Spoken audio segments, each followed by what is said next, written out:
मुंबई का रक्षक डोगा, जो समस्याओं को हल नहीं करता बल्कि उनको जड़ से उखाड़ कर फेंक देता है। मेरा मानना है कि अगर राज कॉमिक्स के ऐसे कैरेक्टर्स का नाम लिया जाए जिन्होंने 2000s में, जब comic book industry nearly extinct होने की कगार पर आ गई थी, तब भी अपनी पॉपुलैरिटी और क्रेज़ को बनाए रखा, तो उनमें से एक डोगा होगा।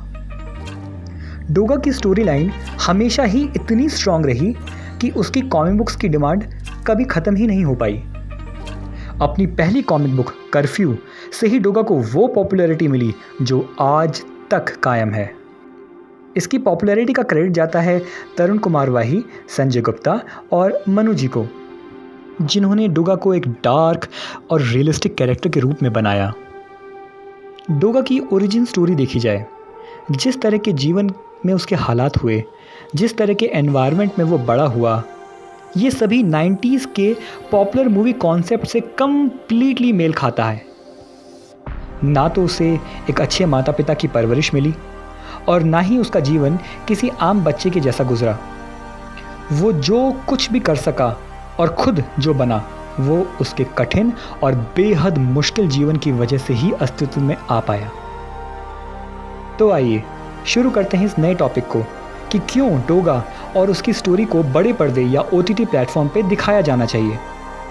आज से नहीं बल्कि कई सालों से कॉमिक बुक फैंस के बीच में ये बात चलती है कि डोगा की स्टोरी कॉमिक बुक से ज़्यादा बड़े पर्दे यानी मूवीज़ के लिए लिखी हुई महसूस होती है, जिसमें हर वो फिल्मी ट्विस्ट एंड टर्न है जो कि एक बॉलीवुड फिल्म में होते हैं और मोर इम्पॉर्टेंटली बॉलीवुड में बेहतरीन तरीके से दिखाए जा सकते हैं। डोगा की स्टोरी शुरुआत होती है कूड़े पर से। एग्जैक्टली, सही सुना आपने, गार्बेज पर से, जहां एक नवजात शिशु की अवस्था में उसे छोड़ दिया गया था। ऐसी गंदगी में आवारा कुत्तों के बीच वो रो रहा था जब पुलिस से बचकर भाग रहे डाकू हलकान सिंह की नज़र उस पर पड़ती है और पुलिस से पीछा छुड़ाने के लिए वो उस बच्चे को अपनी ढाल के रूप में इस्तेमाल करता है। उस बच्चे की परवरिश डाकू हलकान सिंह लूटमार, हत्या और निर्दोषों की लाशों के बीच में करता है। सच बताइएगा, क्या इतना सुनना ही काफ़ी नहीं है ये कहने के लिए कि इस कैरेक्टर पर एक फिल्म बननी चाहिए? और यही बच्चा आगे चल के हमारे कॉमिक बुक्स का सुपर हीरो डोगा बनता है, जिसको अपराध और अपराधियों से नफरत है। कॉमिक बुक्स चाहे इंडियन हो चाहे वेस्टर्न हो, लेकिन एक थीम सभी कॉमिक बुक्स में लगभग कॉमन होती है, और वो है किसी भी सुपर हीरो की बॉडी। एक स्किन टाइट कॉस्ट्यूम में सुपर हीरोज को दिखाया जाना फैंटम के ज़माने से चला आ रहा है। उनकी उन स्किन टाइट कॉस्ट्यूम्स में उनकी उभरी हुई मसल्स उनके ताकतवर होने का प्रमाण देती हैं।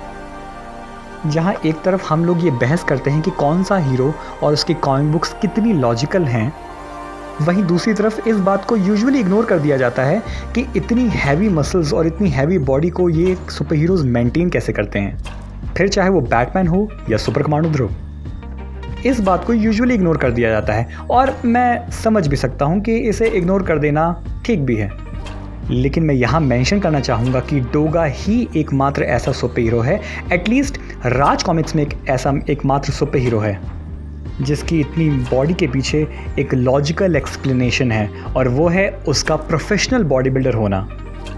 दोस्तों, तीसरा ऐसा पॉइंट जो उसकी ओरिजिन स्टोरी और उसकी फिजिक से हटकर उसे एक लॉजिकल बॉलीवुड मूवी की कैटेगरी में फिट करती है, वो है उसकी कॉमिक बुक्स में की जाने वाली डायलॉग डिलीवरी।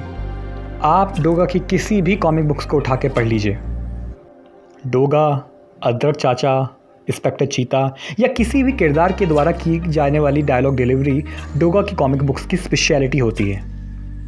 और ऐसी डायलॉग डिलीवरी हम बॉलीवुड की कई फिल्मों में सुनते और देखते आए हैं, और शायद यही रीज़न है कि डोगा की कॉमिक बुक को एक टीनेजर भी पसंद करता है और एक वयस्क भी। तो दोस्तों, ये थे कुछ ऐसे पॉइंट्स जिसमें मैंने अपनी सोच, अपनी थिंकिंग से बताया है कि डोगा क्यों डिज़र्व करता है एक टिपिकल बॉलीवुड मसाला एक्शन मूवी, या कहना चाहिए कि अब तक उस पर वो मूवी बहुत पहले ही बन जानी चाहिए थी। आपको मेरी राय और ये वीडियो कैसी लगी कमेंट बॉक्स में लिखकर ज़रूर बताइएगा। Please support our channel by likes, subscribes and shares. Thank you so much.